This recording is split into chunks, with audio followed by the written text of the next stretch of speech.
이제 제가 오후 시간에는 품질 관리에 대해서 말씀을 드리겠습니다. 자, 이제 시작은 했고 실제로 했을 때 품질 관리 부분입니다.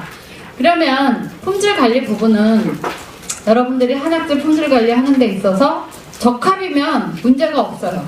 다 여기 와서 고민인 게 뭐예요? 내가 그렇게 했는데도 부적합이 나오면 어떻게 하겠냐. 사실 여러분들이 사업을 하시는 데 있어서 돈 투자하시는 게 부담스럽잖아요. 지금 이틀이라도 나오셨어요. 그러니까 지금 또 사장님들은 생각이 야, 내 사무실이 아무 탈 없이 돌아가나. 마음은 여기에 와 있는 게 아니라 지금 사무실에 가 있는 분들도 계실 거예요. 응? 이제 수시로 또 전화가 불러요. 콜. 그렇게 하는데 실제적으로 여러분들이 가장 걱정스러운 거는 부적합 부분이에요.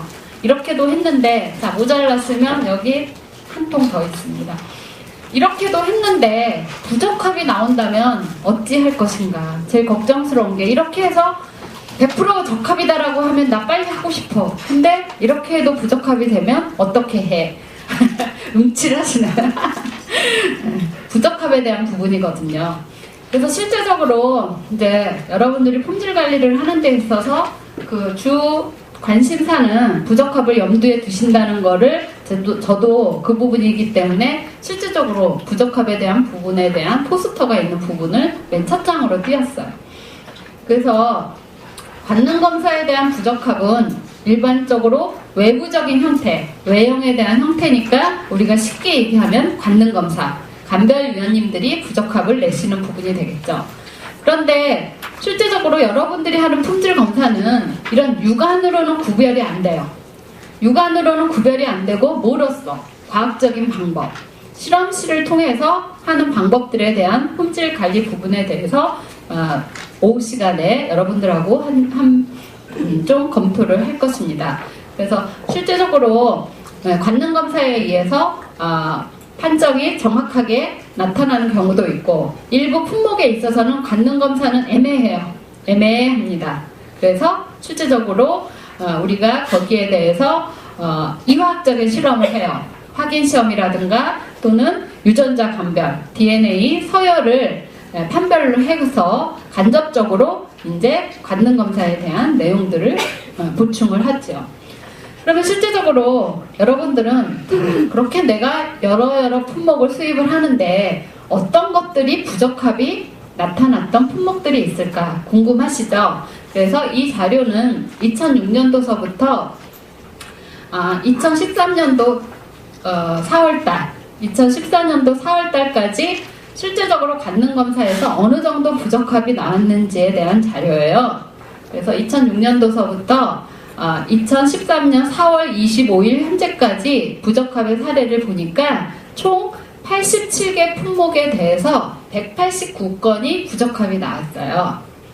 그래서 189건의 부적합인데 87개 품목 중에서 어느 품목이 제일 관능에서 부적합이 나왔는가 보니까 녹용이 제일 많아요. 녹용이 제일 많이 나왔고 그 다음에 이제 부적합이 많이 나온 게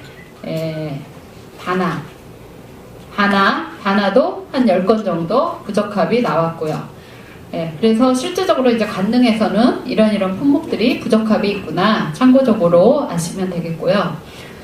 그런데 이제 제가 엊그저께 강의를 갔는데 거기 이제 관능 검사에 대한 강의였는데 그 수강자들한테 미리 물어봤어요. 당신이 왜 이 강좌를 선택했느냐? 이제 그런 걸 물어보면서 당신이 이 강좌에서 어떤 자료를 얻고 싶냐 했더니 그 학생들이 한약재에 대한 부적합 사례를 좀 알고 싶다. 그래서 저는 사실 관능검사에 대한 교육이었기 때문에 관능검사에 대한 자료만 넣었는데 학생들은 다 알고 싶대요. 그래서 제가 이 자료를 따끈따끈하게 2012년도 1월달서부터 2013년도 4월달까지 어떤 품목이 부적합이 났는지 전체적인 사례를 품목수를 한번 봤어요. 그랬더니 관능, 성상, 부적합 품목이 감초나 천마, 녹용, 우황에서 있었고요.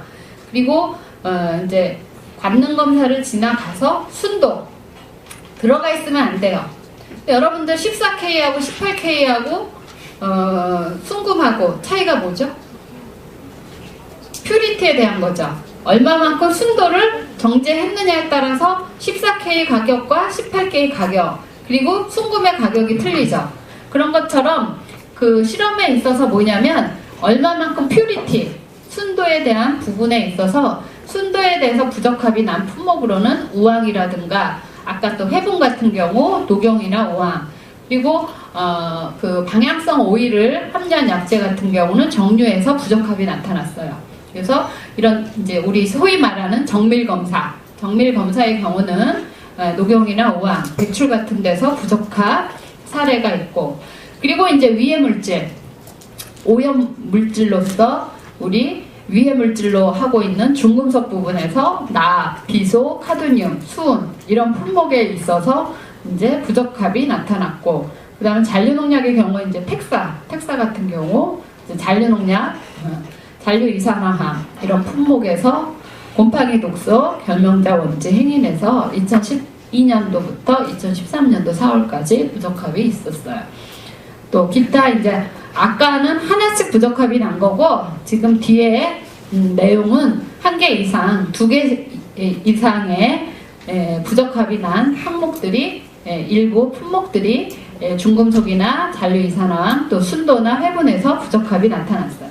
그래서 실제적으로 1년 반에 걸쳐서 부적합이 나타난 품목이 어느 건가 했더니 한 60여 개가 1개도 나타난 경우도 있고 2개 이상 나타난 경우들이 이렇게 부적합이 나타났더라고요. 이 자료고요. 자, 이제부터는 여러분들이 하는 실험, 여러분들은 솔직히 어떤 거에 생각으로 실험을 진행을 하셨는지, 그냥 의약품 각조에 이런 시험 항목을 하라고 하니까 하셨을 수도 있고, 또 저보다 더 이 시험 항목이 왜 해야 되는지에 대해서 아시고 하시는 분들도 계실 거예요. 그런데 그 사례를 여러분들이, 사실 지금 제가 뭐 해야 되는 실험적인 거를 너무 자세하게 말씀을 드리면 일부는 다 눈을 감으실 거거든요. 여기에 오신 것은 저희가 실험실에서 이런 확인의 경우는 이런 경우 이런 게 필요합니다. 순도의 경우는 이런 것 때문에 하기 때문에 사례를 들어서 말씀드리는 게 더 유익할 거라고 생각을 해서, 자, 순도 시험에 대한 내용을 한번 말씀드려 보도록 하겠어요. 자, 순도 시험은 아까도 말씀을 드렸죠. 확인은 있어야 되는 거고 순도는 없어야 되는 거예요. 단지 범위를 주어줘서 거기에 범위 내에 들어가는가를 보는 거예요. 그럼 이제 순도 시험은 우리가 일반적으로 거기 비약용 부위 이런 걸 써라 했는데 이외에, 약용 부위 이외에 게 들어갔어요. 그러면 그 이물에 대해서는 눈이나 확대경으로 해요. 그 이물에 대해서는 하고, 근데 예를 들면 녹용 절편이에요. 순녹을 쓰면 안 돼요. 녹용의 경우 기원 동물이 순녹을 쓰면 안 돼요. 근데 순녹이냐 메아록에 마록에 탈각된 풀이냐는 거는 뭐로 알 수 있냐면 PCR, DNA를 해야 돼요. 그러면 실제적으로 순도 있어야 되니 말아야 되는 물질에 대해서 실험하는 방법도 한 가지가 아니에요. 눈으로 볼 수 있는 방법도 있고, 이렇게 그 PCR이라는 DNA의 서열을 검사를 해서 개 밴드로부터 개가 순녹인지 아닌지를 판별을 하는 시험 방법으로 이제 DNA 서열을 보는 방법도 있어요. 그러면 이제 제가 순도와 확인의 부분에 대해서 예시를 드는 약재가 뭐냐면 우황이에요. 우황은 이제 굉장히 고가 생약이죠. 그러면 약전에서 우황의 경우 의약품 각조, 아까 이제 의약품 약전의 구성 성분이 의약품 각조라고 했는데, 의약품 각조에 보면 우황의 경우는 그 우황인지를 확인하는 확인 시험이 있어요. 확인 시험이 있고, 또 우황인지를 그 우황이 아닌 그런 그 불순물이 들어가 있는지에 대한 순도 시험이 있어요. 그래서 우황의 경우 확인 시험을 보면 일단 그 색깔이 변하는 색깔에 대한 시험 방법이 하나가 설정이 되어 있고, 또 하나는 우황인지를 이렇게 시약을 넣어서 침전이 생기는가를 보는 방법이 있어요. 그런데 실제적으로 확인 시험에는 적합인 이런 색깔과 침전 반응에서 적합인 게 있는데, 그 다음에 확인 시험이 적합이면 무슨 시험으로 넘어오냐면 순도 시험으로 넘어와요. 걔 물질이 들었으니까 순도 시험을 해요. 그런데 순도 시험 1번이 뭐로 되어 있죠? 순도 시험 1번이 여기에 뭐로 되어 있죠? 울금과 뭐로 되어 있어요? 강황으로 되어 있어요. 자, 여러분들 우황 가르면 무슨 색? 황색 가루가 돼요. 여러분들 카레가루 무슨 색 가루죠? 황색 가루예요. 자, 이제 순도의 개념이 뭐예요? 자, 카레는 100g이 1,000원이에요. 그럼 1g이 얼마죠? 10원. 우황은 1g이 5만원이에요. 그러면 가격이 몇 배가 되는 거죠? 5,000배가 되는 거인 거죠. 5,000배가 되니까 자, 무슨 실험을 설정을 해놨어요? 1번에 우황 가루여야지 되지 모면 안 된다. 카레가루면 안 된다. 그 순도 시험에 1번이 울금과 강황을 순도로서 규정이 되어 있어요. 그래서 이 순도 시험은 울금과 강황의 경우 나타나는 밴드와 이게 울금과 강황이 나타나는 밴드예요. 울금과 강황이 나타나는 밴드와 실제로 샘플을 했을 때 나타나는 밴드가 두 개가 어때요? 다르죠? 이게 두 개가 여기에 이 밴드가 나타날 수도 있어요. 순도기 때문에 어느 바보가 100% 울금가루를 유통하겠어요. 만약에 한다면 섞여 있을 수가 있겠죠. 그럼 이제 저희가 실험을 해봐요. 실험을 해보면 얘는 카레가루가 나타나는 밴드고 얘는 우황이 나타나는 밴드예요.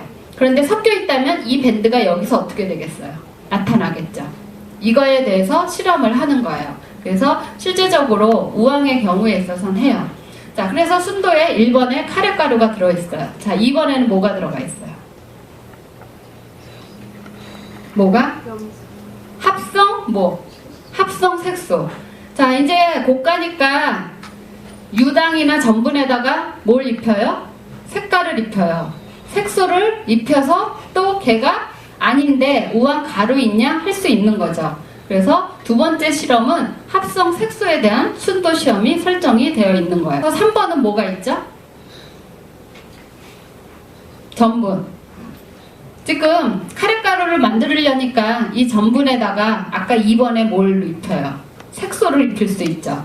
색소를 입힐 수 있는 거예요. 그래서 전분에 대해서 실험을 하기 때문에 전분에 대해서는 이 요오드시액에 의해서 반응을 하거든요. 그럼 여기에 보면은 얘가 요오드시액이에요. 얘가 요오드시액이고 검체가 지금 10개가 있어요. 11개에 대한 검체가 있어요. 11개에 대한 검체를 얘 시약을 떨어뜨렸어요. 그랬더니 다 보니까 다 갈색의 톤인데 하나만 무슨 색깔을 나타냈어요? 이 전분시액이 반응을 한 거죠. 요오드시액이 저 안에 전분이 들어가 있기 때문에 저렇게 색깔이 전분이 들어가 있는 반응을 나타낸 거예요. 그럼 여러분들이 실험을 할 때 여태까지는 이런 반응이 안 나타난 이런 실험들만 다 여러분들이 하셨거든요. 근데 이제 이런 실험이 하나 나타나면 이제 그때서부터 뭘 해야 돼요? 일탈이 작용이 되는 거예요. 일탈이. 옛날에는 저희도 사실 여태까지 이런 실험이 안 나타났어요. 그래서 하나하나 적합을 냈어요. 근데 어느 날 갑자기 실험을 하다 보니까 이런 일탈적인 상황이 발생이 됐어요. 그러니까 뭘 가동했냐면 내 실험이 잘못됐을까 싶어서 전에 있던 검체들, 보관된 검체를 다 가져다가 대조 실험을 한 거예요. 이게 혹시 요번엔 시약이 잘못 조제된 걸까? 여태까지는 안 나타났는데 요번에 저런 반응이 나타나니까 여태까지 했었던 모든 검체나 모든 시험 성적서에 대해서 추적을 한 거죠. 얘가 정말 검체에서 비롯된 거냐, 시약에서 비롯된 거냐, 아니면 오늘은 이 사람이 실험을 했는데 다른 날은 B라는 실험자가 했을 수 있거든요. 야, 실험자가 바뀌었기 때문에 에러가 나타난 거냐. 그러면 이제 그 훌 가동이 돼서 해보니까 얘만 다른 거와 비교를 했을 때 얘만 확연하게 이 반응에 의해서 청자색을 나타내지 않아야 되는데 전분이 들어가 있기 때문에 요오드와 반응해서 얘가 나타난 거죠. 그러니까 얘에 대한 판정은 순도에서 전분이 들어가 있어야 되지 않은데 전분이 들어갔구나, 이렇게 판정을 내리는 거죠. 그 다음에 이제 네 번째는 백당이에요. 자, 백당은 뭐냐면 여러분들 당이 입히는 거 있죠. 그래서 여러분들 사탕에 보면은 이렇게 그 당이 설탕 녹였을 때 그런 거를 우황이 결석이 생긴 거잖아요. 그래서 우황의 단면을 보면 층문이 있다고요. 그러면 거기에 대한 백당이 그 층문인 것처럼 만들려고 백당을 입힐 수가 있어요. 가루에다가 한번 100당 불리고 또 가루 묻히고 100당 불리고 이렇게 할 수 있거든요. 아까 여러분들 식사 시간에 토마토에 옆에 그 튀김옷을 입혔죠. 튀김옷을 입히듯이 거기에서 100당이 그 순도에 들어가 있을 수 있어요. 그래서 100당의 경우는 실제적으로 여태까지 다 저희가 실험을 했을 때 다 적합이었기 때문에 하나하나에 대해서만 실험을 했는데 어느 날 검체가 들어왔어요. 그래서 어느 날 검체가 들어왔는데 실제적으로 우황하고 그 다음에 옆이 표준액으로 사용하는 저희가 100당을 만드는 액하고 해서 실험을 해봤더니 이렇게 100당이 변하는 것처럼 샘플이 변한 거예요. 그러니까 이런 경우 또 뭐가 하냐면 일탈이 발생이 된 거죠. 이런 결과가 나오면 전체적으로 저희가 보유한 검체 또 그 주변에 들어왔던 다른 검체 시약도 다 다시 만들어 보고 지금 현재 사용했던 시약하고 또 새로운 나트에 시약도 가서 아까 뭘 보라 그랬어요. 아까 모든 입고된 거에는 뭐가 있어요? 시리얼 번호가 있죠. 그러면 전에 적합이었을 때 시리얼 번호, 요번에 만든 시약 다 추적을 하는 거예요. 시약이 혹시 잘못됐나? 또는 검체가 뭔가 어떤 검체가 그래서 검체도 천연물이기 때문에 균일하는 게 원칙이지만 검체 간의 균일성은 이제 또 다른 남아있는 잔여 검체에 대해서 검체도 다시 만들어보고 하나 했던 실험도 2개를 세팅해보고 실험자도 김씨가 했으면 요번에는 이씨로 바꿔보고 모든 거에 있어서 바꿔서 어떤 결과가 나오는가를 다시 보는 거예요. 그렇게 해서 실제적으로 얘가 순도로서 들어가 있는가를 판정을 하게 되는 거인 거죠. 그래서 제가 이제 좀 이따가 산조인에 대한 거, 백출, 창출에 대한 거 예시도 하나 더 말씀을 드릴 건데 여러분들이 품질 관리를 하는 데 있어서는 기본적으로 품질 관리에 들어가 있는 시험은 그 약효를 나타내는 아까도 의약품이기 때문에 기본이 뭐였어요? 유효하고 안전하고 품질인 거거든요. 품질 관리에 있어서도 마찬가지예요. 중요한 시험은 내가 그 성분이 확인이 되느냐 그리고 또 그 성분이 확인에 더 나아가서 필요한 양만큼 그 약효를 나타내는 성분이 함량 기준에 맞느냐 하는 실험이 있는 거고 그 다음에 그게 효과를 나타내는 부분에 해당이 되는 거고 그 다음에 안전하냐 하는 부분은 순도 부분 우리가 어느 정도 허용 범위를 줬어요. 근데 그 허용 범위 내에 만족하느냐 순도 부분이 되겠어요. 그리고 이제 품질 부분에 있어서는 일반적으로 뭐 건조 감량이나 기타 항목에 대한 시성치 부분이 X냐 정류냐 그런 부분으로 보시면 되겠고 그냥 기본적으로 이 시간에 알고자 하는 내용은 그런 부분에 대해서 실제로 한약에 접목된 시험 방법이 이런 부분들이 있구나 하시는 거로 진행을 하도록 하겠습니다. 일단 내용은 구성은 3가지로 크게 GMP에 대한 개요 부분 이 부분은 이미 첫 시간에 말씀을 드렸기 때문에 스킵을 하도록 넘어가겠고 GMP 상에서 시험관리 규정 부분이 있어요. 그래서 가나다라, 마바사, 히읗까지의 거까지 가니까 몇 개가 되겠죠? 15개 가가 한 바퀴 도르니까 14개에 거까지 GMP에서 시험관리 규정이 있어요. 가나, 다라, 마바사, 하까지 가고 그 다음에 거로 다시 시작을 하니까 요거 15가지에 대한 시험관리 규정에 대해서 하나하나씩 살펴보고 그리고 사실 이거보다는 이거를 아까도 말씀드렸던 의약품 각조에 적용했을 때 실제적인 품질 기준 및 시험 방법이 어떻게 되는지에 대한 예시 부분으로 진행을 하도록 하겠습니다. 그래서 GMP에 대한 거 자 미리 방지하는 거예요. 불량 의약품이 나타나기 전에 미리 방지를 하고 과학적인, 주관적인 방법이 아니라 과학적인 체계에 의해서 품질을 보장하는 거고 그 다음 제조 단위, 철저한 관리에 의해서 균질성 확보 또 거기 제조 종사자에 대한 철저한 교육 훈련을 통해서 품질 향상이 GMP의 골, 목표가 되겠습니다. 그래서 한약재 GMP 기준은 GMP에서 품질 관리와 기본 설비 확충, 문서 관리 부분이 되겠죠. 자, 여러분들이 실제적으로 품질을 업을 하기 위해서는 뭐가 필요한 거죠? 교육도 받으셔야 되고 시설도 확증하셔야 되고 품질을 업을 하기 위해서는 사실 거기에 따라 이제 비용이 발생이 되겠죠. 그래서 높은 품질 비용에 따라 제품의 품질은 향상이 된다는 그런 목표 아래에 이제 여러분들이 이런 과정들을 다 준비를 하시게 되겠습니다. 자, 시험 관리에 있어서는 GMP에서 요구되는 사항이 15가지라고 했어요. 가에서 히읗까지 돌아가고 거까지 가니까 그 부분에 대해서 하나하나 살펴보도록 하겠습니다. 자, 시험 관리. 이제 여러분들은 시험 관리를 하셔야 돼요. 그래서 시험 관리를 하는데 시험 관리의 경우는 의뢰한 시험별로 시험 성적서가 작성이 돼야 됩니다. 그래서 예를 들면 자, 지금 제가 갖고 온 검체가 감초예요. 여러분들이 감초를 취급을 하시는 회사예요. 감초를 취급하시는 회사면 뭐가 있어야 돼요? 감초에 대한 제품 표준서, 내 제품에 대한 제품 표준서가 있어야 되죠. 자, 제품 표준서가 있어요. 그 다음에 이거를 실험을 하려고 했을 때 실험을 하는 거에 대한 뭐가 있어야 돼요? 시험 방법서. 감초가 들어오면 내가 어떻게 감초를 실험하겠다. 시험 방법서가 있어요. 그럼 시험 방법서는 제가 쫙 보니까 지금 19장으로 제품 표준서 만들어놨고 시험 방법서 만들어놨어요. 이렇게 만들어놨는데 이런 상품을 만들려고 해요. 안제품을 만들려니까 얘 제조 번호에 대한 뭐가 있어야 되는 거죠? 시험 성적서가 있어야 되는 거죠. 이제 시험 방법서가 있는데 제조 번호를 하나 탄생을 해야 되니까 얘에 대해서 시험 성적서가 있어야 되는 거예요. 그래서 이 풀세트 3개를 보시고 하나의 제품을 만들기 위해서 제품 표준서, 시험 방법서, 시험 성적서. 아까 말씀드렸던 여러분들은 지금까지 2장만 있으시면 됐어요.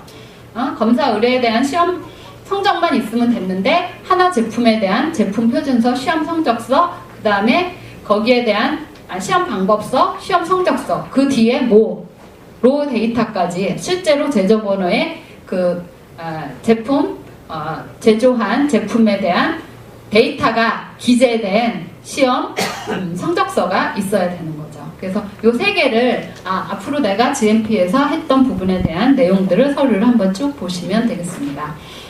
그래서 실질적으로 의뢰된 시험별로 시험 성적서를 작성을 해야 돼요. 그래서 시험 성적서는 이제 실제 의뢰서나 시험 지시서를 통합해서 작성 관리를 하시죠. 그래서 예를 들면 저희한테 의뢰를 하시게 되면 저희한테 의뢰서를 작성을 하시잖아요. 그러면 저희가 그 의뢰서에 근거를 해서 이렇게 실험을 하고 거기에 대한 시험 성적서를 작성을 하는 거죠.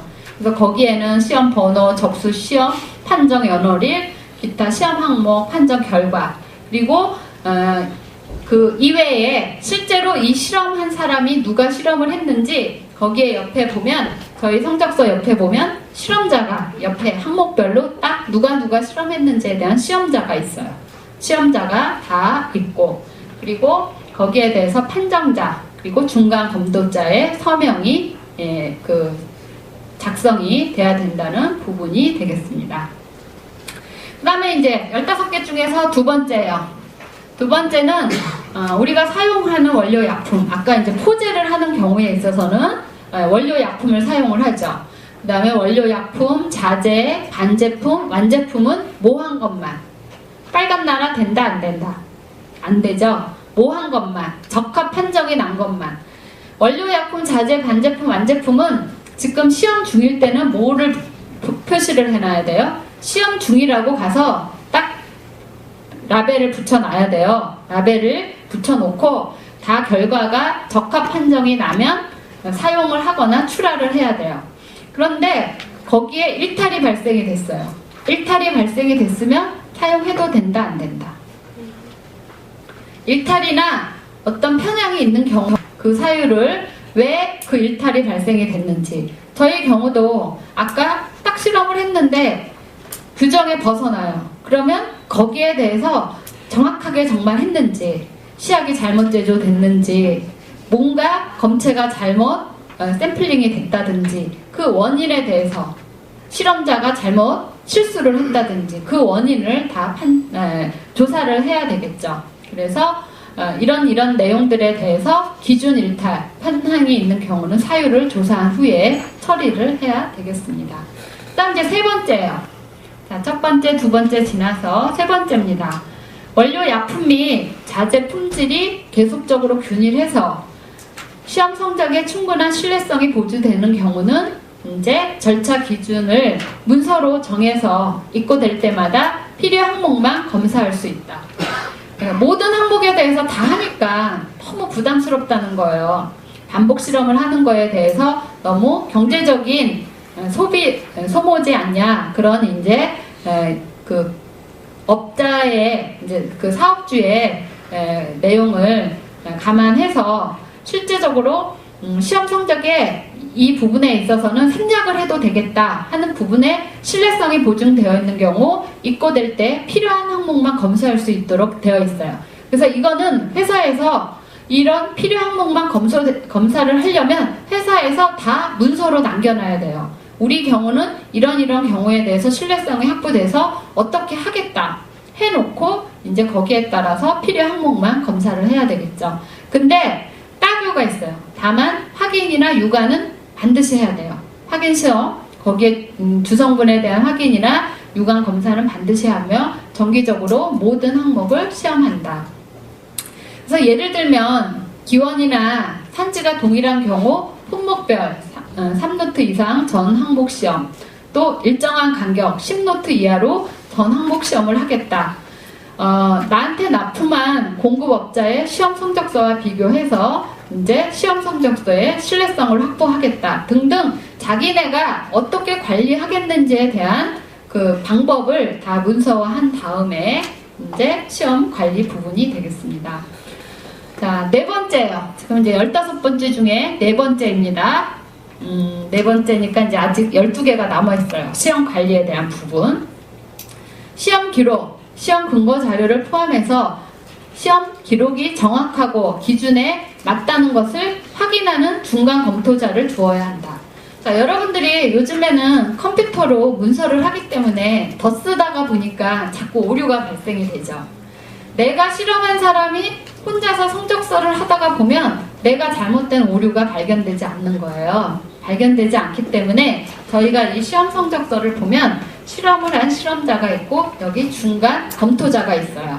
중간 확인자, 책임자 해서 실험을 한 사람이 있고 이 뒷장으로 넘어가면 거기에 이제 확인자, 책임자가 이 서류를, 이 작성된 시험 성적서를 확인하도록 중간 검토자를 두라는 부분이 있습니다. 그래서 실제적으로 이중 검증에 크로스 체크를 해주는 거예요. 쓴 사람은 자기가 잘못된 건 자기가 아무리 봐도 찾아내기가 어렵죠. 제3자가 눈이 봤을 때 이중 점검을 하라는 내용이 있습니다. 그래서 중간 검토자는 시험자가 실시한 시험법 기록, 시험 성적 계산 내용, 사용한 시야 이런 것들이 정확한지 점검, 검토한 후에 서명을 하도록 되어 있습니다. 근데 여러분들이 자체 실험실을 갖추는 경우도 있지만 저희 연구원 같은데 위탁을 하시는 경우도 있죠. 경우에 따라서 저희한테 위탁을 하시게 되는 경우도 실제로 위탁 관계의 품질 관리가 이루더라도 위탁처의 품질 부서 책임자가 실제 최종 검토자의 책임을 진다는 부분을 이해하셔야죠. 그리고 5번째입니다. 완제품의 출하 승인을 위한 평가는 제조 기록서와 시험 결과를 종합하여 판정한다. 그래서 실질적으로 완제품의 시험 결과 따라서 판정하셔야 되는 부분이 있죠. 그 시험에 있어서는 전에까지는 이제 아까 시험 성적서 2장만 여러분들이 보관을 하시고 난 실험했다 이렇게 하시는데 실제적으로 기기를 이용을 하는 경우에 있어서는 거기에 따라 그래프도 나오고 차트도 나와요. 그래서 실제로 시험 관리 부분에 있어서 적합을 보증하는 필요한 시험 자료가 다 들어가 있어야 돼요.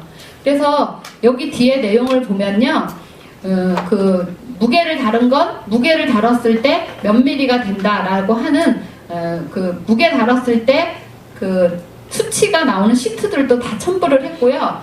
여기 뒤에 기기를 측정한 걸 보면요, 그날에 그 기기가 작동한 날짜와 시간이 다 찍혀요.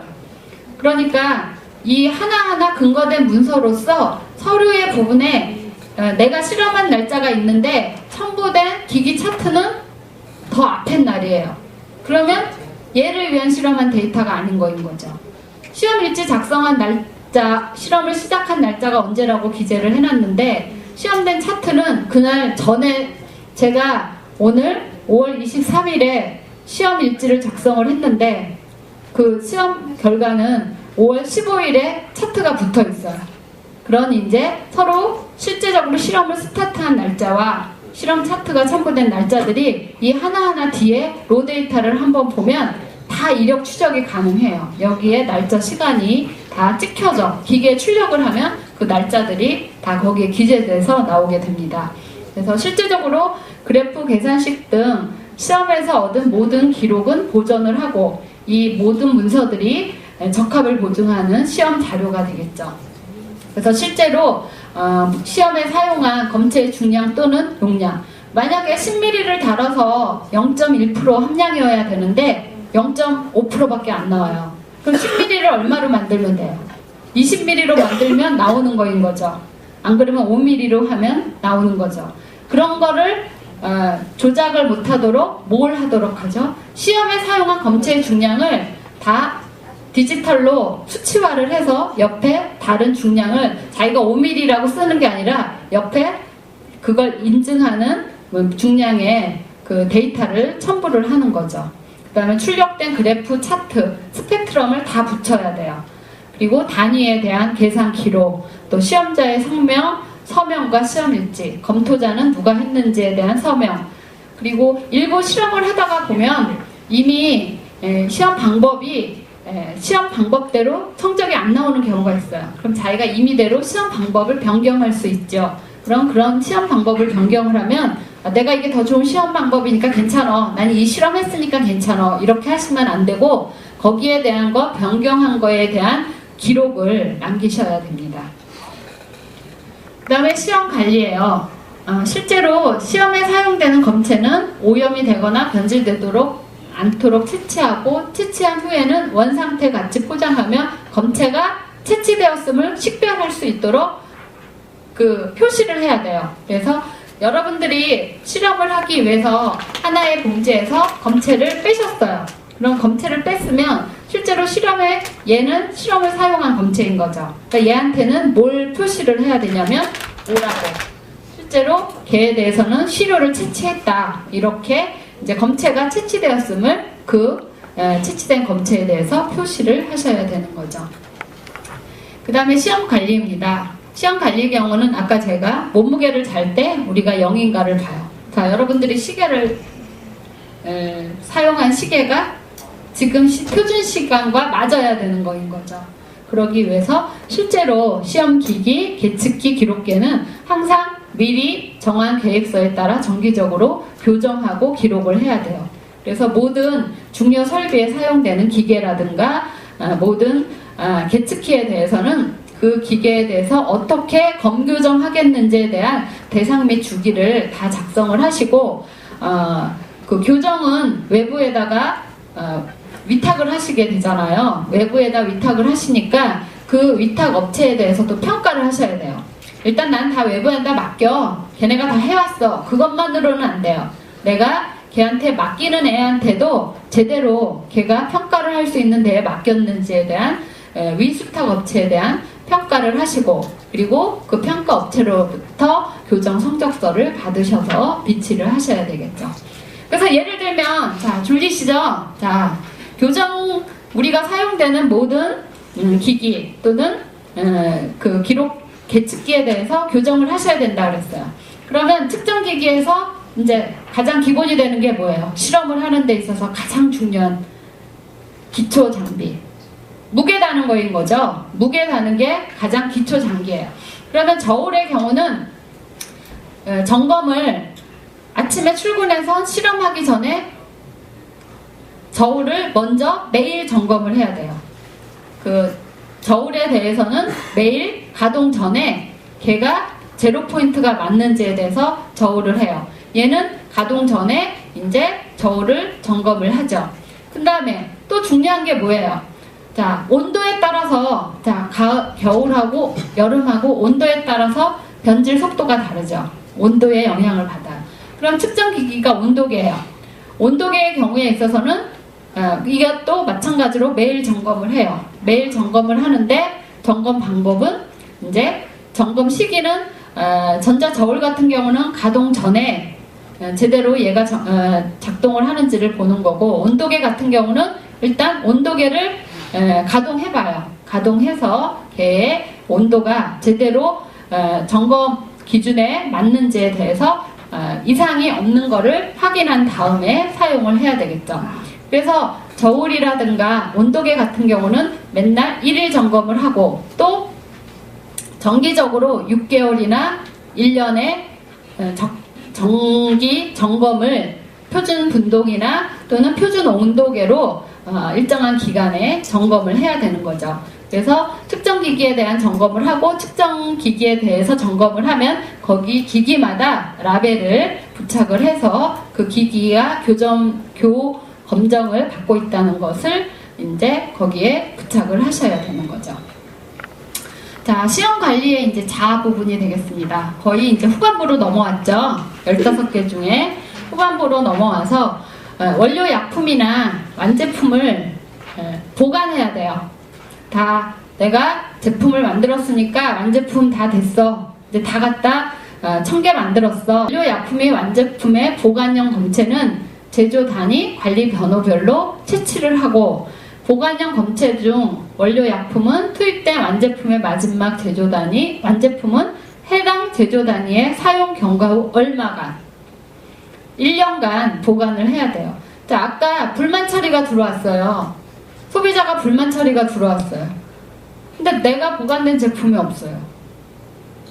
유통, 그러니까 여러분들이 그 원료 약품이나 완제품의 경우는 보관을 하고 계셔야 돼요. 그래서 실질적으로 이제 입고 물량마다 로트의 대표 보관용 검체를 보관하고, 완제품도 제조 단위별로 검체를 채취한 후에 그 품질이 유지되는 보관 조건에서 보관을 하셔야 돼요. 보관을 하시고 해당 문서와 함께 사용 기간이 경과 후 1년간은 그 검체를 보관을 하셔야 돼요. 대조로서 여러분들이 완제품에 대한 그 보관에 대한 부분입니다. 그 다음에 이제 차항으로 넘어가서 원료 약품, 완제품, 보관용 검체와 시판용 제품의 포장 형태는 어떻게 돼야 되겠어요? 포장 형태는 그 대조 생략으로서 보관하기 때문에 포장 형태가 동일하고, 실제로 시험 양은 시험 항목을 몇 회 이상, 시험 항목의 경우 2회 이상 시험할 수 있는 양을 규정된 조건에서 보관해야 돼요. 근데 포장이 너무 대량이에요. 포장이 시판용 제품이 대형 포장의 경우는 대형 포장에 소량 검체를 보관하거나, 또는 또 대형 포장과 동일한 재질의 소형 포장에 보관할 수 있는, 너무 검체가 큰 경우에 있어서는 좀 이런 그 소형으로서 보관할 수 있는 규정이 있습니다. 자, 시험 관리 부분에 있어서 이제 여러분들이 실험을 하는 데 있어서는 이제 기기가 필요하고요. 자, 이제 판정을 하는 데 있어서는 내 거에 대해서 상대가 있어야 돼요. 절대적인 평가도 할 수 있지만 상대적인 평가를 하거든요. 그럼 상대적인 평가를 하려면 뭐가 있어야 돼요? 걔를 비교액이 있어야 되죠. 나는 검액이에요. 나는 검액이에요. 내 검액이 제대로 됐는가에 대해서 상대 있어야 되기 때문에 거기에 대해서 표준품이 있어야 되겠죠. 실험을 하는 데 있어서 표준품, 그리고 검체, 실험하는 검체에 대한 관리 상황은 항상 기록을 해야 됩니다. 그래서 표준품 및 시약에 대해서 공급자가 공고하는 조건, 사용 기간 등을 따르고 실제적인 재고 내용이라든가 사용 내용, 폐기 등의 상황을 기록을 해야 되겠고, 판정을 하는 데 있어서 기준이 되기 때문에 표준품, 검체 시약의 출고 기록을 보유하도록 규정이 되어 있습니다. 자, 표시 재료, 실제적으로 표시하는 재료가 기재사항이 변경될 때마다 규정에 맞는지를 확인하고, 만약에 표시 재료가 변경이 되면 그 부분도 보관을 하셔야 되겠죠. 한약재에 접촉하는 포장 재료는 이제 의약품의 경우에 보면 용기에 해당이 되겠어요. 우리가 맛있는 음식은 멋있는 그릇에다 담잖아요. 멋있는 그릇에다 담죠. 그릇에 따라서 상품의 가치가 달라 보이죠.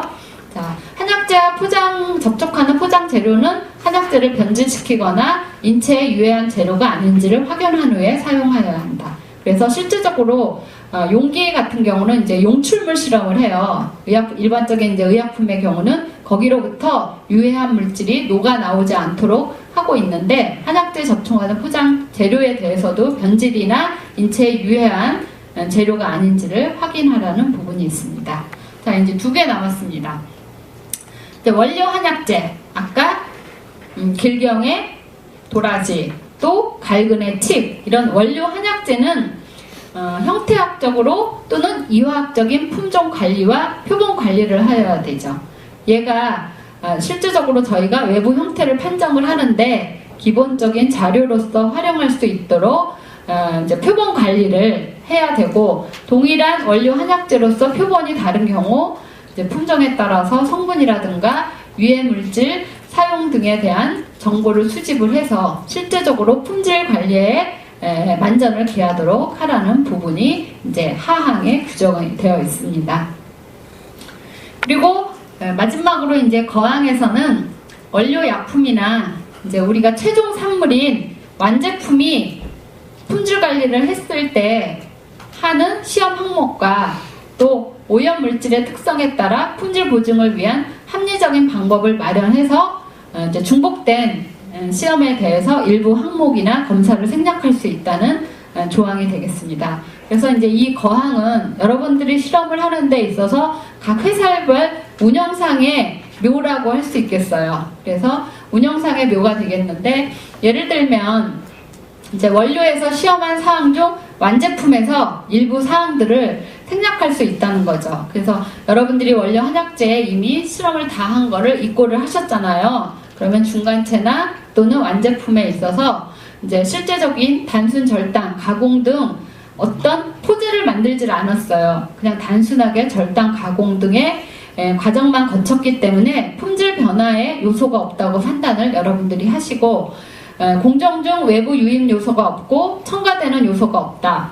이런 경우 중금속 해분, 산불용성 해분 잔류 농약에 대해서는 일부 시험 항목을 생략을 하시는데, 이 생략을 하실 때는 회사에서 아까도 말씀했던 신뢰성을 확보할 만큼 우리는 이런 그 부분 때문에 이런 거를 생략한다는 내용들에 대한 거를 모아놔야 된다는 거죠. 문서화 해놓으셔야 된다는 거죠. 자, 시험 생략을 위해서 품질 보증을 위한 합리적인 방법을 마련하셔야 돼요. 왜 안 하는지, 왜 생략하는지에 대한 타당성, 이 부분이 아마 거항이 여러분들 회사에 있어서 가장 중요한 부분이 되겠습니다. 그러나 다만 시험을 생략을 하면 이제 제품 수거에 의한 부적합이 판정이 됐을 때는 생략을 내가 했고 거기에 대한 이제 수거에 의해서 모니터링에 의한 부적합은 제조업소의 책임이라는 부분. 다만 아프라톡신, 건조감량, 지표물질의 정량 시험은 생략이 불가한다는 거.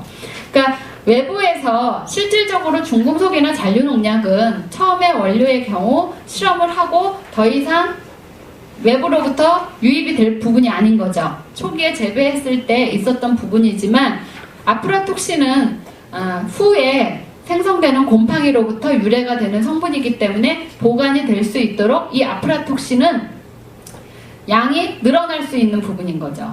실제적으로 중금속이나 잔류농약이나 재배했을 때 그 약재에 붙어 있었던 회분의 경우는 원료나 또는 과정을 거치면서 이 양이 늘어날 수 있는 부분이 아니라고 볼 수 있는 거고, 아프라톡신이나 건조감량, 또 정량의 경우는 오래 보관하면 함량이 저하될 수 있죠. 보관할수록 유효 성분의 양은 줄어들기 때문에 이 부분에 대해서 일부 중복 시험은 생략할 수 있지만 이 부분에 대한 부분은 생략이 불가한다는 부분을 반대적인 측면에서 이해를 하시면 되겠습니다. 그러면 자, 제가 오늘 품질 관리에서 말씀드려야 될 부분, GMP에 대한 개요는 앞에 오전의 내용과 연결된 부분이고, 실질적으로 GMP에 있어서 시험 관리에 있어서의 요구된 사항을 15개를 말씀을 드렸고요. 자, 이제 즐거운 시간 10분 동안 쉬시고 이어서 실제로 품질 관리를 했을 때 기준 및 시험 방법에 대해서 몇 가지 약재를 예시로 들어서 말씀을 드리도록 하겠습니다. 저도 강의 받을 때 그래요. 저도 뭐 강의 받을 때 왜 이렇게 아침부터 졸음이 쏟아지는지 다 마찬가지죠. 자, 여러분들이 실제적으로 이제 이런 내용들을 다 했어요. 근데 구슬을 꿰야죠.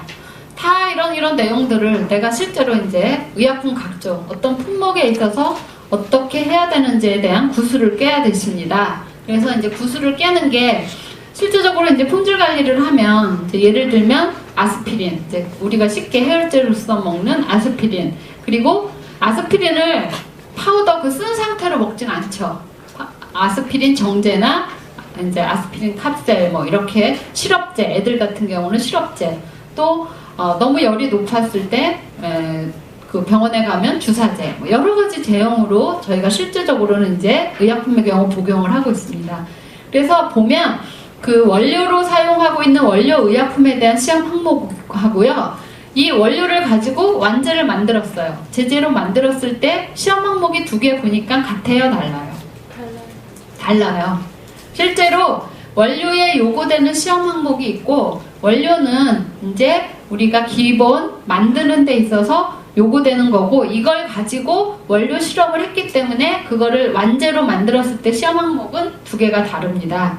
그러니까 실제로 우리 한약재의 경우 실험하는 항목은 주로 이제 원료 의약품에 대한 해당이 되기 때문에 확인이라든가 또 아까 들어가 있으면 안 되는 불순물에 대한 순도, 그리고 기타 이제 건조라든가 또 천연물에서 채취되기 때문에 토양으로부터 부착되어 있는 회분이라든가 그리고 주성분에 대한 정량들이 시험 항목으로 주로 설정이 되고 있습니다.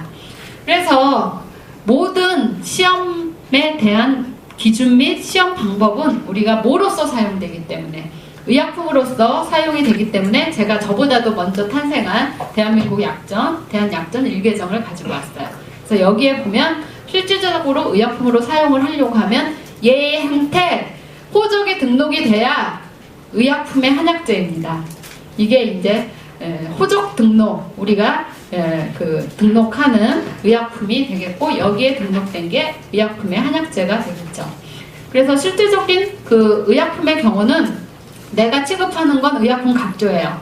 그런데 이 의약품 각조를 이해를 하려면 거기 의약품 각조에 기재된 그 용어에 대해서 통칙에서 그건 요렇게 해석하라 되어 있어요. 온도는 이렇게 해석하고 모든 용어에 대한 규정이 통칙에 있고, 이제 여러분들이 취급하시는 건 지금 원료기 때문에 제재 총칙에 대한 부분은 아닌데, 제재 총칙으로 했을 때 이걸 제재로 만들었을 때는 이렇게 만들어라 내용이 되어 있고, 실제로 실험하는 시험 방법에 대해서 규정이 되어 있습니다.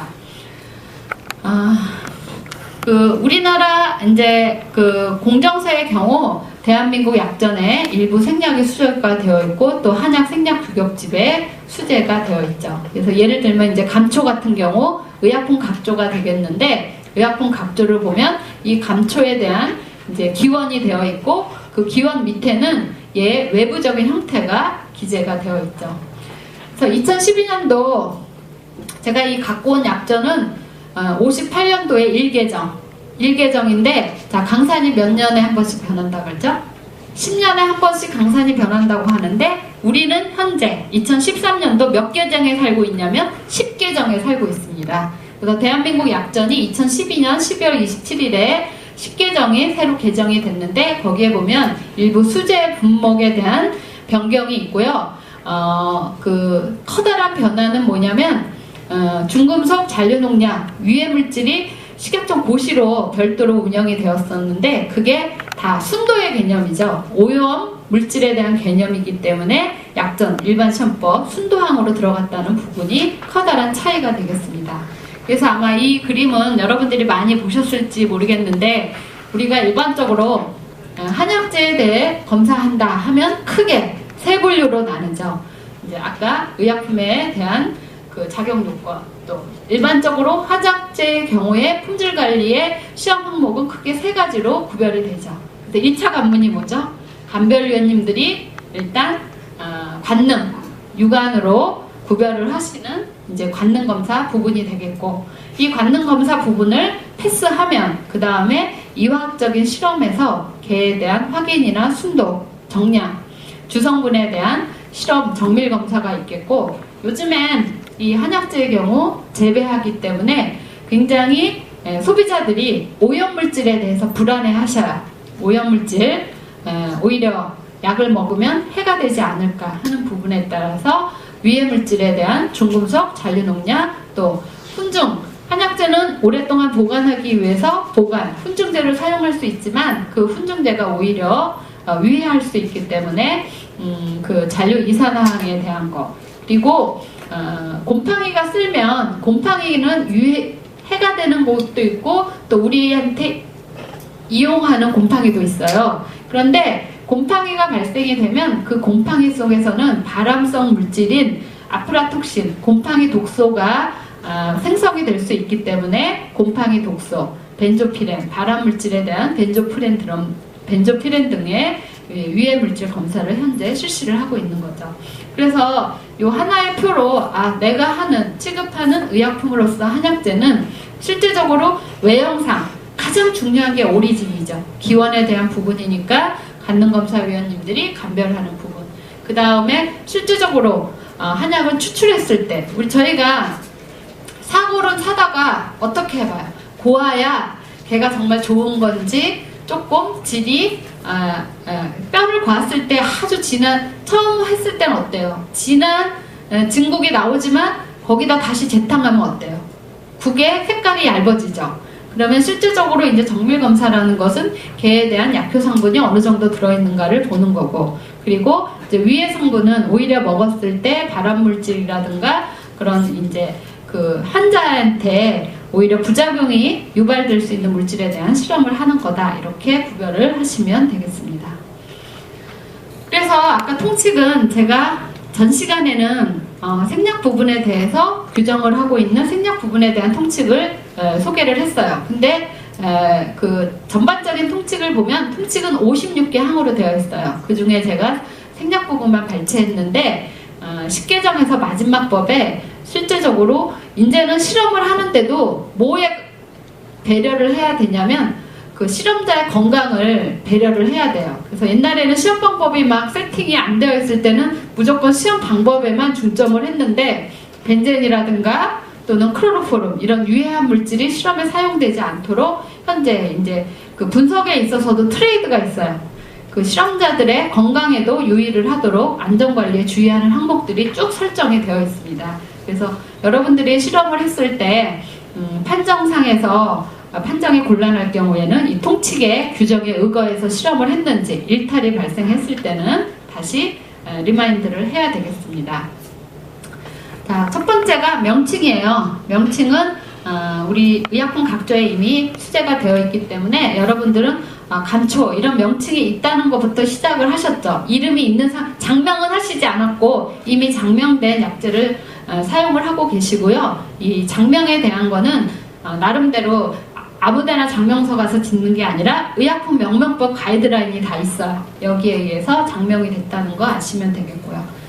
자, 이 장명 부분에서 제가 이제 하나 말씀을 드리겠습니다. 자, 이 4개의 사진이 뭘 의미한 걸까요?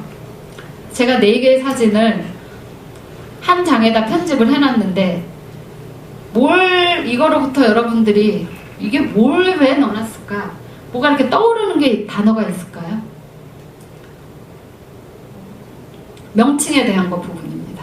명칭에 대한 거 부분에 제가 여러분들은 이미 다 장명을 해놨기 때문에 거기에 대해서는 그냥 명칭 부분은 이미 장명된 것만 아시고 계셔요. 근데 엉뚱하게 사진을 4카트를 넣어놨어요. 자, 뭐에 대한 약재에 대한 거라고 보실 수 있겠어요. 자, 뭐에 대한 걸까요? 여기 뭐에 대한 거? 방풍에 대한 내용이에요. 자, 방풍에 대한 내용인데 제가 3월 달에 중국 안국을 다녀왔습니다. 자, 안국에 지금 3월 20일에 갔는데 현장은 식방풍을 수확 중이었어요. 그런데 이 사람들이 식방풍이라고 안 해요. 방풍 수확하고 있다고 해요. 내가 보니까 약재는 식방풍이었거든요. 자, 이게 안국의 시장이에요. 안국의 종자 상가. 자, 안국의 종자 상가에서는 하여간 방풍, 뭐 앞에 붙였는지 안 붙였는지 팔아요. 그 다음에 여기가 이제 그 해방풍을 파종을 하고 있었는데 요거는 제가 해방풍 씨예요. 자, 안국에서 지금 현재 식빵풍은 캐고 있었고 제가 그날 간날 해방풍은 파종을 하고 있었어요. 그리고 약재상에서 누군가가 약재상에서 샀을 거예요. 자, 약재상에서 종자는 팔고 그 종자를 발화시켜서 심고 그걸 수확해서 거두고 그 다음 그게 어디로 가죠? 시장으로 가죠. 시장으로 가는데 자, 우리나라 방풍의 약재 몇 가지 있죠? 방풍, 식방풍, 해방풍. 여기에서 파는 약재는 아마 식방풍이라고 하기보다는 방풍이라고 하기가 쉽고 여기서도 그냥 방풍을 해방풍인데 방풍이라고 심는다고 하실 수도 있고 자, 여기서도 옛날까지는 동북지역에서만 방풍이 난다고 그랬는데 이제 이거는 식방풍이라고 유통되기보다도 안국 방풍이라고 할 거예요. 또는 방풍인데 하북성 방풍이라고 하고 자, 이게 보주시장이에요. 보주시장에 가니까 식방풍이라는 명칭 하나도 없어요. 다 방풍이고 하북성에서 온 거다. 안국에서 온 거다. 자, 뭐가 가장 중요하죠? 명칭. 명칭이 중요한데 지금 우리나라만 식방풍이 수제되어 있어요. 중국에는 식방풍이라는 약재가 수제가 안 되어 있거든요. 그렇게 하니까 실제적으로 이분들이 제가 보기에 우리나라 약전에 있는 식빵풍을 수확을 하고 계시지만 이 식빵풍이 종자상에서는 식빵풍으로 팔릴까요? 박주시장에서는 식빵풍으로 팔릴까요? 그러니까 여러분들의 명칭 부분에 있어서 여러분들이 취급하시는 품목에 있어서 명칭이 얼마나 중요한가를 말씀드리고자 합니다. 그리고 이제 성상에 대한 거는 일반적인 외부 형태와 이 외형을 봐서 외부적인 형태를 하고 외부적인 형태에서 더 나아가서 조직의 쓴맛, 뭐 내부적인 형태 필요에 따라서 현미경으로 내부적인 형태까지 성상하게 실험을 하도록 되어 있습니다. 그래서 명칭과 제일 중요한 게 명칭이에요. 명칭이 제대로 약재의 명칭을 타고나야 그 다음에 기원이 맞는지에 거기에 대해서 연결이 되고 그 다음 명칭과 성상학이 확인이 됐어요. 그럼 이제 그 다음 넘어가는 게 실험실적으로 할 수 있는 확인입니다. 자, 확인은 뭐죠? 그 해당 의약품이 목적물인지 아닌지를 걔 특성에 따라서 실험을 하는 거예요. 그래서 실제적으로 이제 시험 방법, 뭐 확인을 하려면 무슨 방법이 있어야 되겠죠? 그래서 방법에 대한 건 있고 여러 가지 9개에 대한 방법으로 확인 시험은 할 수 있어요. 그래서 그 세부적인 거는 궁금하신 분은 읽어보시기로 하고 그래서 실제적으로 이제 확인은 색깔을 보는 경우도 있고 침전을 보는 경우도 있고 여러 가지 기기를 이용을 해서 확인을 할 수도 있습니다. 그래서 우리 한약 생약의 경우 가장 많이 확인 시험에 이용하는 방법이 이 박층 크로마토그래피법이에요. 그래서 박층 크로마토그래피법은 뭐냐면 여러분들이 잘못해서 와이셔츠에 볼펜을 넣어보세요. 볼펜 잉크가 떨어지면 어떻게 돼요? 걔가 쭉 와이셔츠 흰 거 타고 올라가죠. 이 박층 크로마토그래피가 그런 거예요. 그 물질이 있으면 그 물질을 실험을 해서 판에다가 전개를 시키면 걔 전개 올라가는 속도가 그 물질에 따라서 다 다른 거예요. 그래서 한약, 생약의 경우는 이 박층 크로마토그래피 이렇게 물질에 따라서 끌어올라가는 위치도 다르고 색깔도 다르기 때문에 그 원리를 이용을 해서 확인하는 방법이 제일 많이 쓰이고 있습니다. 때에 따라서는 이런 색깔을 본다거나 침전을 보거나 또는 이런 불꽃 반응에 의해서 확인을 할 수도 있죠. 그래서 실제적으로 이제 약방의 감초의 경우는 아까 박층 크로마토그래피법에 의해서 그 시험 방법대로 확인 실험을 하면 실제로 나타나는 밴드의 위치 그리고 색에 의해서 그 물질이 있는지 없는지를 보는 방법이 되겠습니다. 그래서 옥수수 수염 같은 경우도 실제적으로 시험하라는 방법에 의해서 실험을 해서 최종적으로 이제 색깔로 판별을 하는 거인 거고 실제적으로 이런 색에 의해서 걔 물질이 있는지 없는지에 대한 확인 성분을 판정을 합니다. 자, 이제 예시가 나왔어요. 예시가 나왔는데 아까 우황에 대해서 확인 순도 부분을 봤고요. 산조인입니다. 그래서 산조인의 경우는 여러분들이 그 중국 원산조인, 또 미얀마에서 들어오는 면산조인, 두 가지 저희가 쉽게 접근을 할 수 있는데, 여러분들이 되게 궁금해요. 원산조인, 면산조인, 감별위원님 일부 위원님들은 구별이 된다 하시는 분도 있고, 또 또 약간의 경계 지역에 있어서는 구별이 불분명한 경우가 있는데, 우리나라 약전에 있어서는 이 시험의 색깔을 보는 방법으로 되어 있어요. 그래서 우리가 시험의 색깔로 보는 거에 있어서는 다 만족을 해요. 그런데 저희가 우리나라에는 아직 이 정색 반응만 설정이 되어 있는데, 회원사의 경우 이제 이거 들어와서 요 경계 지역에 있어서는 성상황으로는 적합한 것 같아. 이제 저희가 구별을 하는데 적합한 것 같아.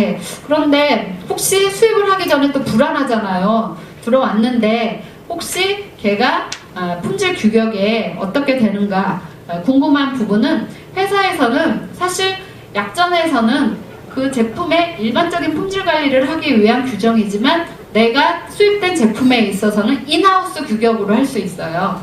이 규격만 가지고는 부족해 하면 이제 기타 더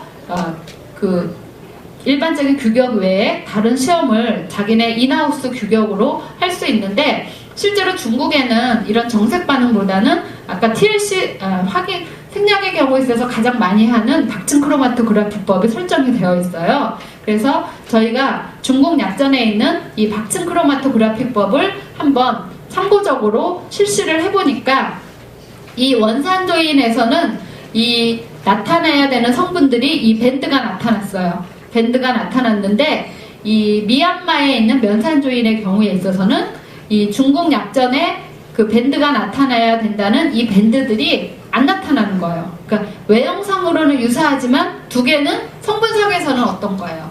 다른 성분, 확인돼야 되는 성분들이 안 나타난 거죠. 그래서 실질적으로 여러분들이 품질 관리를 하는 데 있어서 약전에 규정된 시험으로 판정을 하실 수도 있고, 또 더 나아가서 그 제품의 기원에 문제가 됐을 때는 이런 우리나라 약전 이외에 그런 다른 나라 약전이나 참고적인 자료로 해서 품질 관리 부분에 참고로 하실 수 있겠습니다. 그리고 예를 들면 산약이라든가 또는 인삼, 길경 이런 것들은 다 사포닌을 함유한 유사 성분들을 가지고 있는 약재이거든요. 그러면 이제 두 개의 경우 판별을 하기 위해서 실제로 아까 요오드 시액, 우황의 경우 전분이 들어가 있는가 안 들어가 있는가를 보는 요오드 시액으로서 그 약재에 얘가 산약인지 인삼 가루인지 길경 가루인지 이 요오드 시액을 떨어뜨려 보면 이제 또 확인상에서 구별을 할 수 있는 시험 방법이 되겠죠.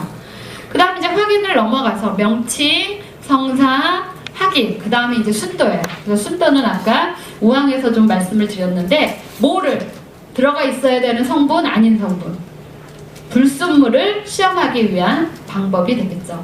그래서 색이나 냄새라든가 또는 중금속, 또 여러가지 비소, 기타 불순물 여러가지 시험에 대해서 지금 현재 약전에서는 15개에 대해서 그 시험 항목이 필요한 항목을 설정해서 실험을 하도록 되어 있습니다. 그래서 순도 시험 같은 경우는 내가 허용 범위를 주어졌기 때문에 기본적으로는 이런 검액과 비교액을 만들어요. 검액과 비교액을 만들어서 내 만든 검액이 뭐보다 진하지 않다.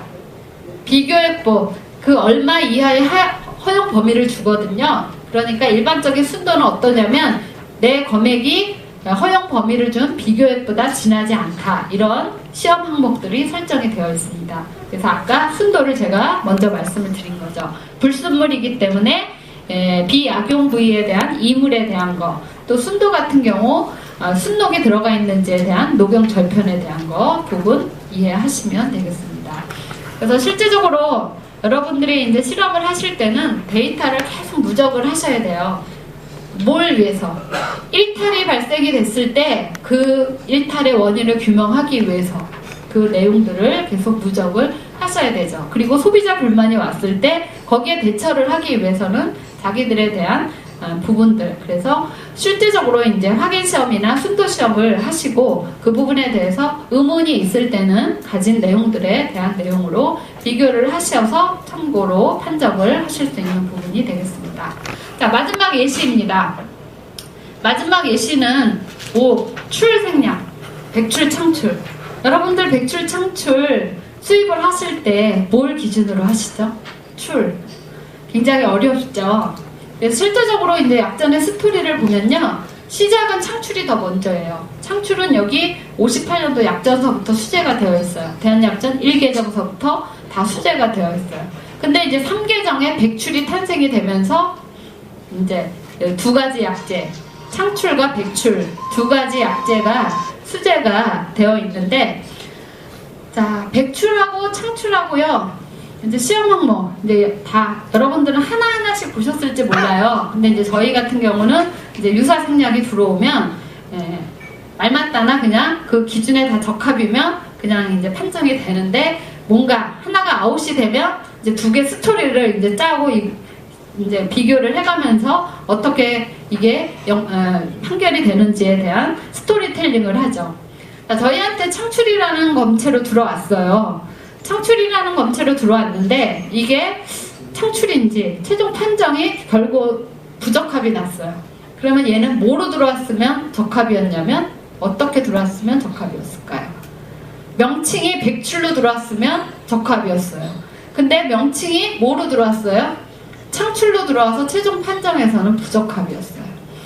네, 지금 백출과 창출의 경우에 있어서는 백출에 있어서 확인 시험이에요. 그러면 백출에 있어서 순도 시험은 불순물이니까 들어가 있으면 안 되는 거죠. 그러니까 백출의 불순물로서는 뭐가 규정이 되어 있어요? 백출의 불순물로는 창출이죠. 백출에는 백출만 들어가 있어야 되잖아요. 그러면 이 백출의 확인 시험은 창출의 무슨 시험으로 이용할 수 있어요? 순도 시험으로 이용할 수 있는 거죠. 얘가 지금 각기가 돼요. 백출의 확인 시험은 창출의 뭐의 시험으로 이용할 수 있어요? 순도 시험으로. 창출의 확인 시험은 백출의 무슨 시험으로 이용할 수 있어요? 순도 시험으로. 그러니까 타이틀이 백출로 들어와서 부적합이었어요. 완전 두 가지 다 부적합. 확인, 순도 다 부적합이라면 타이틀이 뭐로 들어왔으면?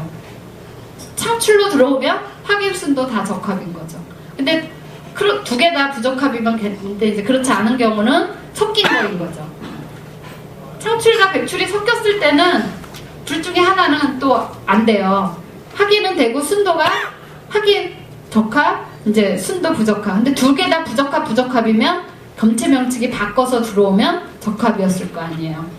그래서 백출의 경우에는 백출 성분은 실제적으로 그 색깔이 금방 나타나요. 금방 나타나는데 그 창출의 경우는 색깔이 금방 나타나지 않아요. 성분이 그 성분이 없기 때문에 백출 실험으로 할 때. 자, 백출의 경우는 나타나지 말아야 될 성분이 이 녹회색 성분이 창출의 성분이기 때문에 백출에서는 안 나타나야 돼요. 근데 창출의 경우에 있어서는 이 녹회색 성분이 나타나야 돼요. 나타나야 되기 때문에 저희가 실질적으로 저희 검사 의뢰가 들어왔는데 지금 이게 창출의 샘플이에요. 창출이라고 들어온 샘플인데 실질적으로 저희가 표준 생략으로 가지고 있는 게 얘가 창출의 대조 생략이고 얘가 백출의 대조 생략이었어요. 그래서 여기에다가 나타나는 시약을 넣어보니까 얘가 최종적으로 무슨 반응을 나타냈냐면 이제 백출의 반응과 똑같은 반응을 나타낸 거죠. 그래서 여러분들이 백출과 창출 같이 약간 기원에 있어서 판별이 조금 곤란하다. 왜냐하면 백출과 창출이 무슨 가식물이냐면 국화가식물이래요. 국화가식물은 종간 잡종이 굉장히 많이 발생이 될 수 있대요. 가장 많은 이제 종간 잡종이 발생될 수 있고 명확하게 구별이 될 수 있지만 재배자들의 경우는 사실 그 부분에 있어서 그 재배 단계에서부터 관리가 이제 종간 잡종이 발생할 수 있고 여러 가지 기원상의 혼란한 부분이 있을 수 있기 때문에 최종적인 그 생략에 있어서 이런 혼란이 일어날 수 있는 거죠. 그래서 실제적으로 이 창출과 백출의 경우에 있어서는 여러분들이 기원 부분에 있어서 양간의 궁금점이 있다면 좀 실험실적인 데이터를 근거로 해서 좀 수입하시기 전에 사전으로 한번 예비 실험을 해보신 다음에 하시면 품질 관리 부분에 있어서 도움이 될 것 같습니다. 그 다음에 이제 확인과 순도를 벗어나서 정량에 대한 거. 실제로 유효 성분이 얼마만큼 들어가 있는 거죠. 그래서 정량은 의약품의 조성이나 함량, 그 함유 단위들을 물리화학적인 방법으로 실험을 하는 거예요. 실제적으로 이런 뻑다기 성분이 얼마만큼, 이제 이 구조, 화학 성분의 구조를 우리 뻑다기라고 하는데, 이런 성분들이 얼마만큼 들어가 있는가를 실험을 하는 거죠. 그래서 기기적인 방법을 이용을 해서 실험을 하고 있고요. 여러 가지 방법을 이용을 할 수 있습니다. 이제 정량의 경우 특히 생략 분포는 HPLC, 고속 액체 크로마토그래피법을 이용을 해서 많이 하고요. 사형이나 용례같이 어때요? 사형과 용례는 열면 방향성, 가스 성분, 휘발성 성분이 많이 있죠. 이런 사형이나 용례 같은 경우는 이제 가스 크로마토그래피법을 이용을 해서 분석을 하고 있습니다. 가장 많이 사용하는 게 고속 액체 크로마토그래피, HPLC예요. 그래서 HPLC를 보면 여러분들이 글리시리진산이다 하면 실제적으로 약전에서 실험하라는 방법대로 실험을 해요. 그래서 그 HPLC라는 기계에다가 딱 인젝션을 시켜요. 딱 인젝션을 시키면 얘가 쭉 가면서 이런 피크가 나타나는 거예요. 그러면 피크가 나타나면 뭐로써 보냐면, 자, 이 피크가 나타나는 시간이 있겠죠. 시간이 똑같은 거면 걔가 동일한 거예요. 얘가 정량을 하면 뭐도 할 수 있냐면 확인도 할 수 있고 그 방법으로 양을 측정할 수 있는 거예요. 걔가 그 물질이어야지 되는 거잖아요. 그러면 검액을 주입을 딱 인젝션을 해요. 인젝션을 해서 딱 나타날 때 그 시간대 내가 이 피크가 몇 분에 나타나는가로 해서 동일한 성분이다. 얘 글리시리진산과 이 리키리틴이 나타나는 시간대가 같아요, 달라요? 다르죠? 얘가 각각 나타나는 시간이 달라요. 그러니까 이게 시간이 다르니까 이게 각각의 성분이다 보고, 양은 어떻게 측정할까요? 삼각형이에요. 여기서 밑줄을 긋고 얘의 면적을 측정을 해요. 면적을 측정을 하면 내가 그 취급한 검액에 따라서 그 면적의 땅 따먹기로 걔 양이 얼마다라는 거를 알 수 있는 거예요. 그래서 실제적으로 이제 정량은 그 약효와 관련되고 있다는 거에 대해서 주로 실시를 하고 있는데, 나타나는 시간과 거기 나타나는 동일한 시간대의 면적에 따라서 걔의 양을 실험을 하는 방법이 되겠습니다. 자, 다음부터는 실질적으로 실험을 했을 때 세세적인 방법이에요. 근데 이 부분은 여기 계신 부분이 대표자님들이 많으시기 때문에 그 세세한 내용들은 나중에 궁금하신 부분은 저한테 연락을 주시면 제가 그 부분은 다시 더 말씀을 궁금한 사항은 또 드리도록 하겠고, 간단하게 아까 통칙의 생략 부분에 대한 내용을 보시면 되겠고, 제재 통칙은 실제로 이제 원료 약품이기 때문에 여러분들이 이제 제재 통칙 부분은 연결된 부분이 없는데, 우리나라 대한민국에서 허가를 받을 때 약전 10개정에 들어가 있는 제재 총칙의 제형은 40개예요. 9개정까지는 36개였어요. 근데 10개정에서 40개가 됐어요. 근데 우리 생략 제재에서 그 생략의 경우 한약 제재로서 주로 사용되는 제재는 어떤 게 있냐면 X제. X제가 이제 여기 X제 하나 있고, 유동 X제 있고, 또 팅크제 있고, 우리 가장 파우치, 다려먹는 전제 및 침제가 제재 총칙으로 크게 생략 제재에서 주로 많이 사용이 되는 제재가 되겠어요. 근데 이제 대한약전 10개정, 강산이 변해서 우리가 10개정에 살고 있다고 했죠. 그러니까 이번 10개정에 우리 생략 제재하고 가장 연결돼서 하나 추가된 게 다제, 차예요. 그래서 아까 이제 선생님께서도 말씀했는데, 제가 이거 동인당에서 이 감초는 차로 이용하기 위해서 포장이 된 제재가 되겠거든요. 그렇게 하니까 감초 같은 경우 이제 새로운 제형으로서 우리가 다제, 이런 다제가 약전 10개정에서 새로 추가가 됐습니다. 그리고 일반 시험법은 뭐냐면 실험을 하는 데 있어서 의약품 각조의 시험 항목들이 수제가 되어 있는데, 그 시험 항목을 다 거기에다 시험 방법을 넣으면 이 볼륨이 너무 넓어져요. 그래서 일반, 특수가 아니라 일반적으로 실험하는 시험 방법은 일반 시험법으로 묶어놨고, 자, 24번이 뭐죠? 24번? 24번이 우리가 주로 사용되는 모에 대한 거, 생략 시험법이 24번이 되겠습니다. 그래서 24번에 보면 생략 시험법에 대해서 우리가 하는 건조감량, X, 정류, 해분, 산불형성, 해분, 현미경 이런 방법에 대해서 하는 시험 방법 나와 있습니다. 그래서 검체 채취 제일 중요한 게 천연물이기 때문에 근질성 있는 검체를 채취하는 검체 채취, 그리고 전형 절단 생략을 가루 생략으로 만드는 분석력 검체, 조제에 대한 내용, 또 현미경, 조직의 쓴맛을 보는 검경, 현미경에 대한 방법, 순도에 대해서 아까 말씀드렸던 이물에 대한 거, 중금속에 대한 거, 잔류농약에 대한 거, 또 이산화황에 대한 거, 곰팡이 독소에 대한 거, 벤조피렌에 대한 거.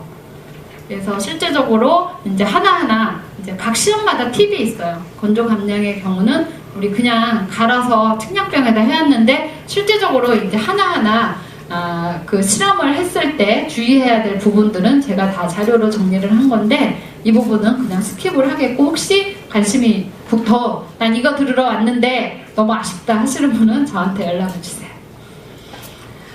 이 자료들은 약사법, 약점, 기타 이제 그 생략 한약 관련된 고시들을 참고로 해서 작성을 했습니다. 그리고 사실 제가 약대에서 약전에 대해서 10년 이상 뭐 이대, 숙대, 경희대 이렇게 이제 약전 관련 과목들을 10년 이상 강의를 했기 때문에 그 강의 자료들을 주옥같이 모아놨던 부분을 약전 10개정 개정된 내용에 접목시켜서 자료를 작성을 한 것입니다. 그래서 여러분들이 좀 더 실용화할 수 있도록 재편집을 했는데 제 방향과 여러분들의 방향이 맞았었기를 희망을 하고요.